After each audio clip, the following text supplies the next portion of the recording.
Good morning, everyone. Well, today we go purple. As I mentioned yesterday, today is Ash Wednesday. Some of you possibly have already been to Mass this morning and are only picking this up on the way home.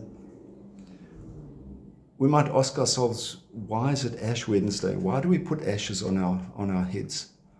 Well, you see, it's something that people did in the old days when they wanted to do penance. They used to smear themselves with ash, and we're talking the old days, we're talking the 3rd century or so.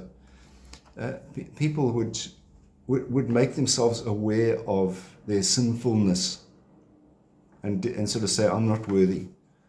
And it's a way of saying, Lord, I'm not worthy. And I appreciate that the Jews in the early life of the church and the early Christians, they were very physical about demonstrating their faith.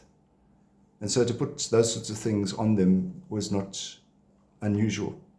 But Jesus says, don't go around parading those things. So when we put ashes on our heads, it's not something we are parading around about. It is a very small reminder that we are just mortal.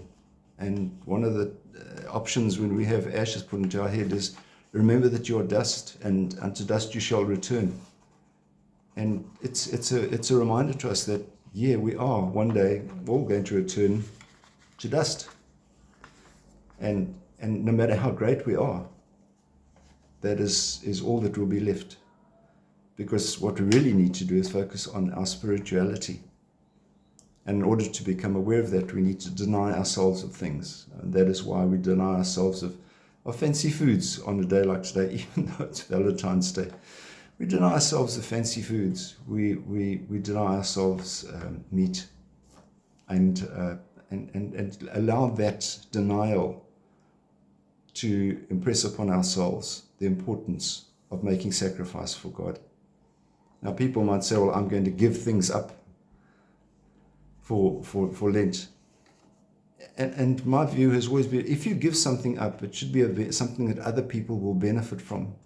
So I know it's a bit awkward to say, well, I'm going to give up smoking. Does that mean that you should actually give cigarettes to somebody else? No. Give up smoking if it's what you want to do, because you know that it's a health issue. Give up alcohol. Why? Because it's a pleasure that you might have, and that you want to, in fact, remind yourselves of your humanness. Please don't give up everything, because that would be wrong. But we need to elect things that other people could benefit from. Sometimes that means giving up of our time and giving that time to others as well. So with these thoughts in our minds, have a happy Ash Wednesday, and we'll see you again. God bless. Bye-bye.